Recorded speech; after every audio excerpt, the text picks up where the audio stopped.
Hello, my name is Kathy, and today I'll be discussing how to use homeopathic remedies on ailments, continuing with small intestine, large intestine, liver, gallbladder, and pancreas ailments, starting with the letter P, part 2. But before I do this, I wanted to let you know that because I have a great many videos now on many different topics, that I've decided to make several different video playlists so that it's easier to find the videos of greatest interest. So please check out my playlist page. Please refer to my How to Use Homeopathic Remedies video before using the material in this video. I'll be discussing how to use homeopathic remedies on specific ailments, but I've broken these ailments into categories for easier reference. I'll begin with ailments of the mind and emotions, then I'll move on to ailments of the brain and nervous system, then I'll address issues with your skin, nails, hair, eyes, ears, nose, teeth, gums, lungs, respiration, heart, blood circulation, muscles, bones, joints, esophagus, stomach, duodenum, small and large intestine, liver, gallbladder, pancreas, kidney, and bladder. Then ailments specific to women and then specific to men. Then issues of the hormones and the metabolism, and then homeopathic remedies for infections, infestations, and the immune system. Then issues surrounding fertility, pregnancy, childbirth, postnatal problems, and special problems in infants, ailments and diseases in childhood, and special issues of adolescence. And finally, special issues of the elderly. Constitutional treatment involves treating the totality of the individual person. Everyone is a unique individual with a unique physiology that responds to substances differently. In homeopathy, it's recognized that people will react strongly to certain remedies, and as a result of this, they can be loosely placed into different categories called constitutional types. Homeopaths talk of, for example, phosphoric types. These are people who react strongly to phosphorus, or arsenicum album types, those who react strongly to arsenicum album. The belief is that people of one type share similarities in terms of body shape, character, and personality, and the sorts of diseases from which they suffer. As an example, nature mirror people tend to be pear-shaped, have a dark complexion, be fastidious and rigid in personality, and keep themselves to themselves. They also crave salt and suffer from constipation. As another example, lycopodium types tend to be tall, gangly, and of a stooped appearance, with an anxious expression, a craving for sweets, and a propensity to produce intestinal gas. Now, of course, constitutional treatment types have their limitations. In reality, each person is an individual, and so there are as many constitutional types as there are human beings. An account must be taken of the sum total of the person's inherent predispositions, past illnesses, diet, general reactions to the environment, intellectual and emotional features, and general attitude towards life. This is what is meant by constitutional treatment. I'll be making detailed videos of the various constitutional types after I've completed the use of homeopathic remedies on ailments. The ideas, procedures, and suggestions in this video and all my homeopathic videos are not intended as a substitute for the medical advice of a trained health professional. Consult your physician before adopting the suggestions in this video. If you're pregnant, do not attempt these techniques without the approval of your physician. So, let us continue with learning how homeopathic treatments can help with small intestine, large intestine, liver, gallbladder, and pancreas ailments that start with the letter P, part 2.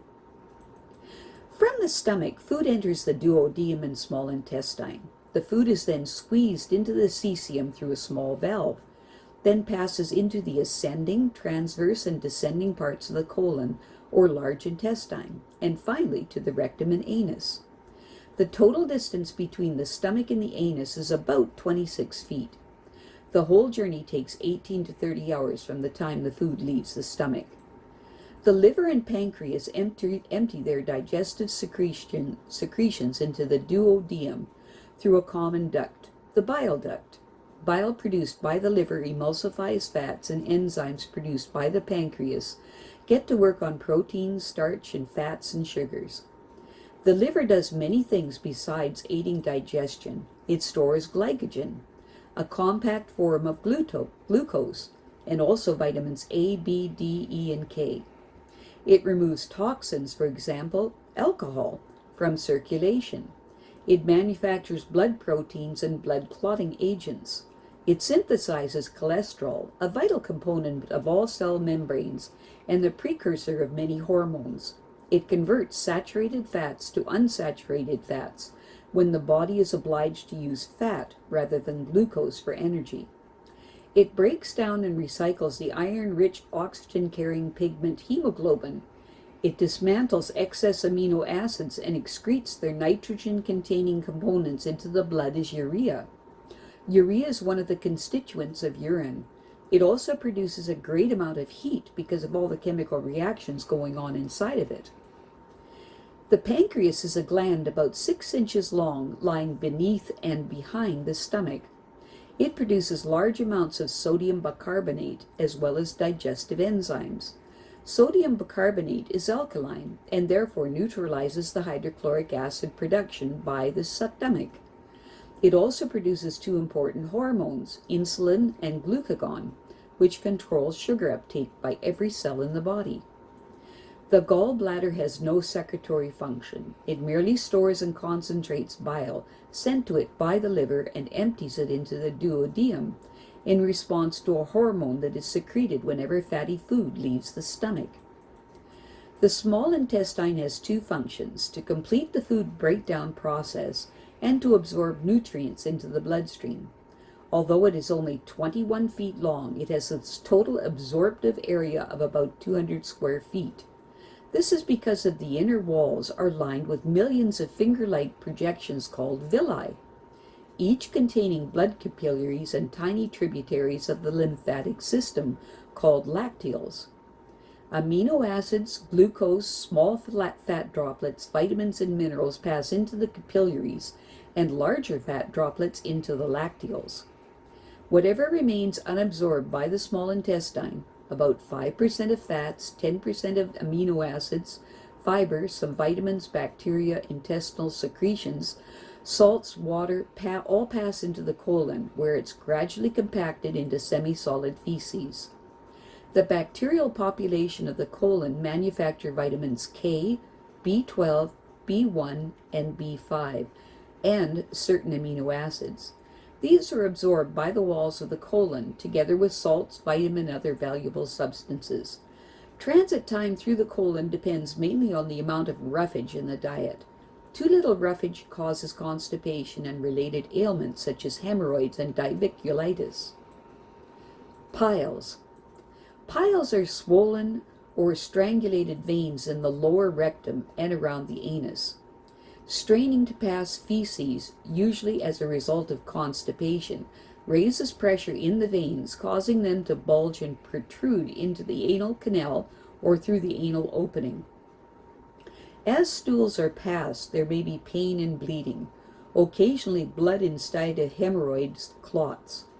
Apart from constipation, piles can be caused by persistent coughing, pregnancy and childbirth, standing for long periods, laxatives, sitting on cold surfaces, and traveling long distances sitting on heated car seats, all of which raise the pressure in the rectal veins. Anal bleeding should never be ignored. It may be due to piles, but it can also be a sign of ulcerated colitis or cancer of the colon or rectum. If the pain and bleeding last for more than 12 hours, see a doctor within the next 12 hours. Piles are conventionally treated by pain-killing ointments and or steroid suppositories, and also by using laxative agents. If piles persist, the anal opening can be stretched to reduce straining, or the piles can be shrunk by injection or removed by ligation or surgery. Homeopathy regards piles as a constitutional problem and treats them accordingly. However, in the short term, the remedies and self-help measures that follow should be tried. Specific remedies to be taken 4 times daily for up to 5 days. For internal piles associated with constipation and pain in the lower back, with dry, spiky sensations in the rectum and lumpy stools that cause stabbing, tearing, or splinter-like pains when passed, and the anus is hot, dry, and itchy, use Aesculus That's Aesculus, Aesculus 6C.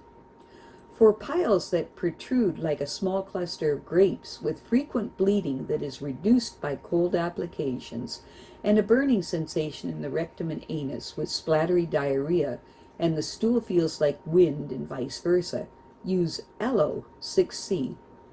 For great itching and constant bleeding, constipation and desire to pass stool, use Collinsonia 6C.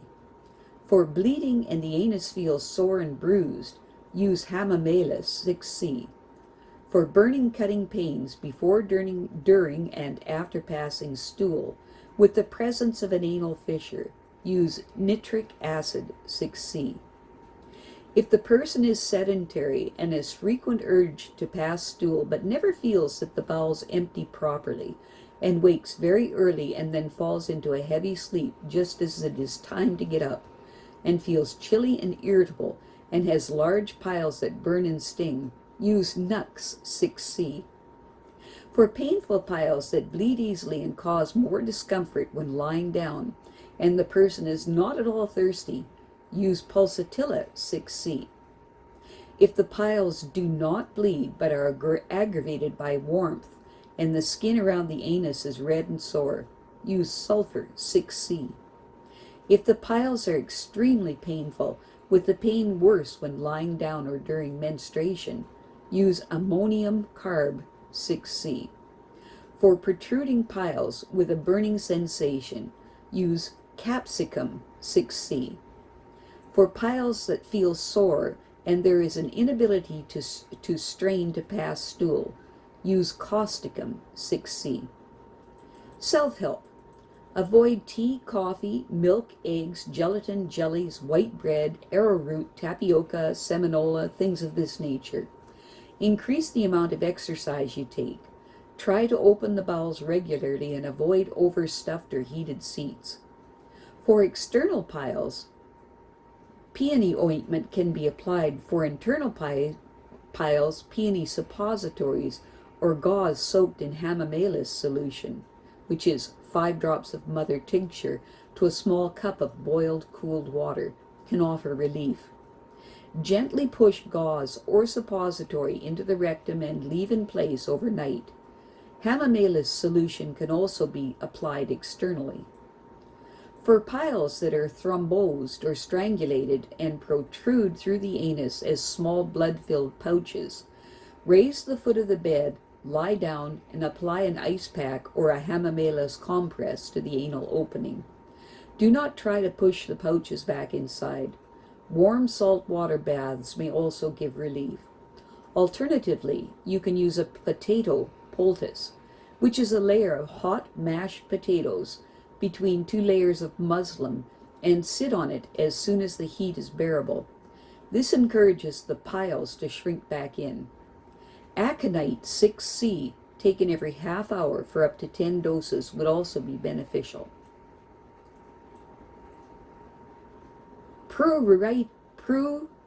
Pruritus ani is an intractable itching around the opening of the anus. The external causes include excessive sweating due to wearing woolen or nylon underwear or tights, a lack of cleanliness, irritants in clothes detergent, and possibly in colored toilet paper, and the use of liquid paraffin used to relieve constipation. Discharge from the piles in anal fissure or anal fistula. Discharge from the vagina can also cause it, and so can diabetes.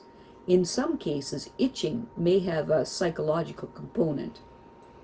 Specific remedies to be taken 4 times daily for up to 14 days.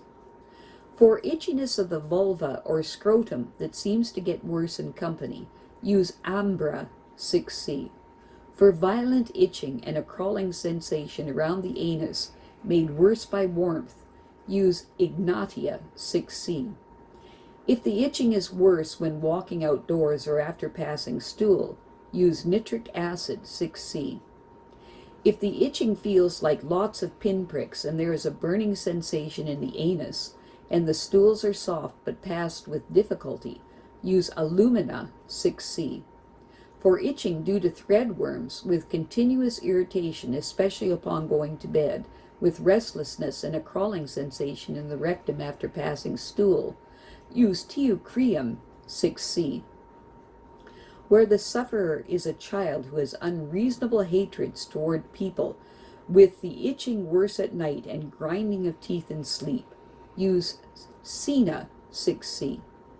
For itching and smarting that is worse at night, with alternate constipation and diarrhea, especially if the person is elderly, with a mucus discharge from the anus, and heat, wine, and acid foods and water make itching worse, use Antimonium 6C.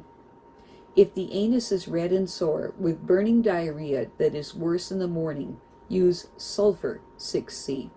Self-help. Try not to scratch.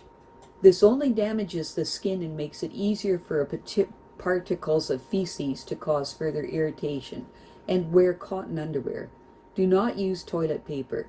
First thing in the morning and last thing at night, and after passing stool, wash the anal area with warm soapy water and rinse with a clean warm water, and pat dry, with a towel reserved for the purpose.